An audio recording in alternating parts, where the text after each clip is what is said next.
Some people argue that if sexual orientation is rooted in our genes, then homosexuals are being true to their biology. What do you say to that?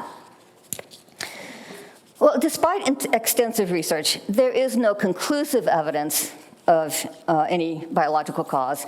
The American Psychological Association has on their website says there's no direct evidence for biological or a cultural cause. In fact, research has found that about 80% of people who come out as homosexual change their sexual identity label at least once to heterosexual, bisexual, queer, and so on.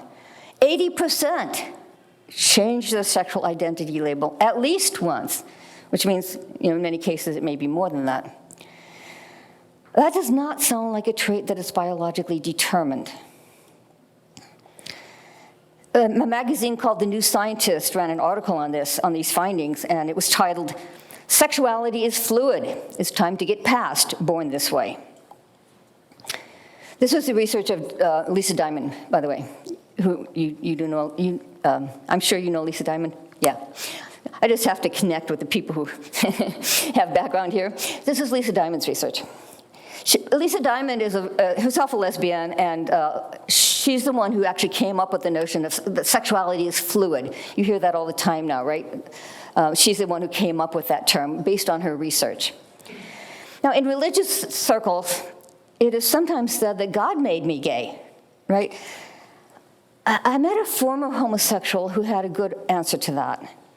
He said, if God made someone gay, then God has played a cruel joke on them. He's engineered their minds and emotions for attraction to the same sex, but he's created their physiology to be in direct opposition to that attraction. So if God's original creation is good, would he create people to be torn apart by this kind of painful inner conflict?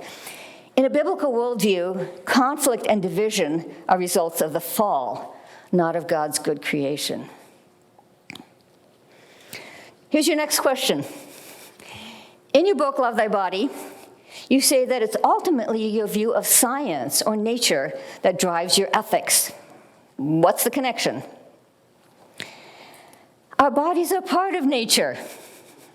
And so it turns out that your view of nature or science does drive your ethics. It's the ultimate foundation. The liberal secular ethic derives from the theory that nature is a product of mindless, purposeless forces. And therefore, the body has no intrinsic purpose that we're morally obligated to respect. And the mind is free to use it any way it wants. That's exactly how homosexuality is defended by an outspoken lesbian whose name is Camille Paglia. Some of you know her. A lot of Christians read Camille Paglia because she's a bit of an iconoclastic feminist. For example, she rejects the postmodern idea that sex is just a social construction. She said, no. Nature made us male and female. Or in her words, our sexual bodies were designed for reproduction. Then how does she defend being a lesbian? She says, and these are her words, well, why not defy nature? Fate, not God, has given us this flesh.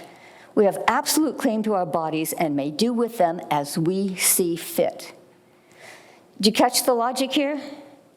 She's basically saying, if our bodies are products of mindless, purposeless forces, then they have no intrinsic purpose that we're morally obligated to respect. They give no clue to our identity. They convey no moral message. We are free to do with them as we see fit. By contrast, a Christian worldview says, no, God designed the world for a purpose.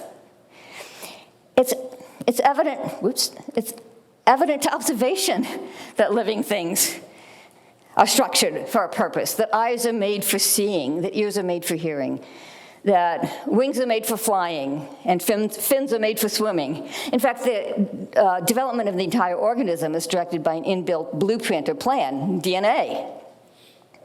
So science itself gives evidence that nature exhibits a design, a plan, an order. And what Christians are saying is that when we live in accord with that design, we will be happier and healthier. Or to use a technical term, nature is teleological, right? We talked about that this afternoon. Teleological means purpose. In my book, I tell the story of a young woman named Jean, who lived as a lesbian for several years, and today is married and has 2 children. And here's how she explained her change.